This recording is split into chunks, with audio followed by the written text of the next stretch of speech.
Horror महफिल with writer Siddique. एक रात मुझे देर रात मेरे दोस्त के घर से कॉल आता है। कॉल पर मेरे दोस्त के पिता होते हैं।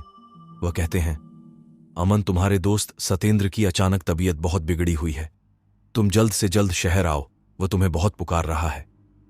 मैं भावुक होकर रोने लगा और अपनी मोटरसाइकिल लेकर निकला। यूं तो गांव से शहर 60 किलोमीटर थी और इतनी रात गांव से शहर जाने वाली कोई बस नहीं मिलती, और दोस्त की तबीयत खराब सुनकर मैं अपनी गाड़ी से जाना सही समझा। मैं घर का दरवाजा खोला और मोटरसाइकिल लेकर निकला। गांव से शहर जाने वाला एक ही मार्ग था। वह मार्ग एक जंगल से होकर जाता था। कुछ देर मोटरसाइकिल चलाते चलाते मैं अपनी रफ्तार पकड़ा, जल्दी पहुंचने की चाह में। लेकिन अचानक गाड़ी में आवाज आई। झटके से गाड़ी मुझे रोकना पड़ा। मैंने पाया मोटरसाइकिल का टायर पंचर हो गया।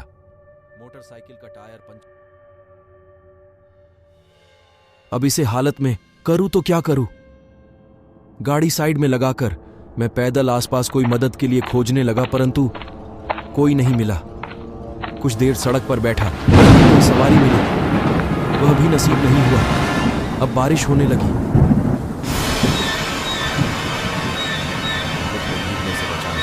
और अब रात में खुद को सुनसान सड़क पर अकेला देख मन में भय भी था। और अब मैं सड़क के किनारे से जंगल के भीतर आसपास कोई आदिवासी बस्ती देखे लगा रात काटने के लिए, तो मैं निकल पड़ा। कुछ देर बाद मुझे पता भी नहीं चला कि मैं कितना भीतर जंगल के आ चुका था, और अब मैं रास्ता भी भूल गया। सेलफोन पर मोबाइल नेटवर्क भी नहीं आ रहा था।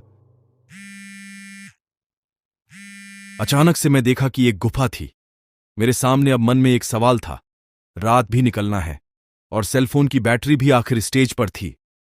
हिम्मत कर मैं गुफा में गया। कुछ देर बाद बरसात रुक गई। गुफा के भीतर जगमगाती रोशनी देख मैं हैरान था। मुझे लगा शायद यहां कोई मानवीय आवाज हो, तभी इतना कुछ गुफा में रोशनी जो थी। अब रात का पहर अपने मध्याह्न पर था। मैं हैरान था कि अब तक इस गुफानुमा घर का कोई मालिक अब तक आया नहीं। मेरी आंखें अब जवाब देने वाली थीं निद्रा के वजह से। जैसे ही मेरी आंख लगी, तभी एक मायावी आवाज आई। कौन है तू? कैसे आया तू? मैं डर गया। मैं भयभीत होकर कहा, कौन हो, कौन हो? सामने आओ, आवाज दे रहे हो, कहां हो?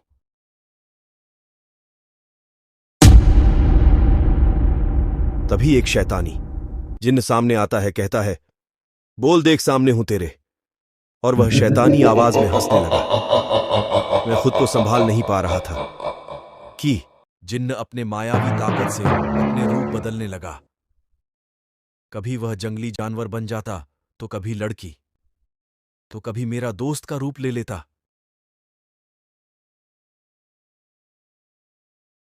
एक पल भी उसने मुझे चैन से सांस भी लेने नहीं दिया। फिर एक चाकू फेंक वह डरवाना शैतान की आवाज बंद हो जाती है और एक चिट्ठी उड़कर गुफा के अंदर आती है। उस पर लिखा था, अगर तुम मुझे तुम्हारा खून की कुछ बूंदें इस गुफा में गिरा देते हो, तो मैं जिन्न तुम्हें इस मायावी गुफा से आजादी दे दूंगा।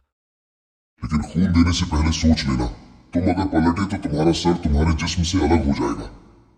खून मैं मेरी इच्छा से लूंगा, तुम बीच में टोकोगे नहीं। वह लिफाफा पढ़कर मैं सदमे में आया। करूं तो क्या करूं? यह सोच ही रहा था कि जिन्न सामने आया। सोच मत अमल कर, नहीं तो जीवन से हाथ धो बैठेगा। मैं फंस चुका था कि क्यों मैं इतनी रात दोस्ती के खातिर घर से निकला। मैं अपने खून की आहुति देने के लिए तैयार हो गया। जिन्न ने सब देखा और उसने मुझे रोका। तू जा सकता है, परंतु तुझे ये गुफा की बात यही दफन करनी होगी। किसी से भी जिक्र नहीं करना होगा। अगर तू ऐसा किया तो उसी वक्त मार दिया जाएगा। मैंने उसे वचन दे दिया कि यह की बात बाहर नहीं जाएगी, और मैं बाहर गुफा से निकल गया। और सुबह के 5 बज चुके थे और मैं अपनी बाइक को वहीं रहने दिया और बस से दोस्त के पास चल निकला। और मैं पहुंचकर पाया कि दोस्त ठीक ठाक था और मुझे उसे इस हालत में देख खुशी हुई।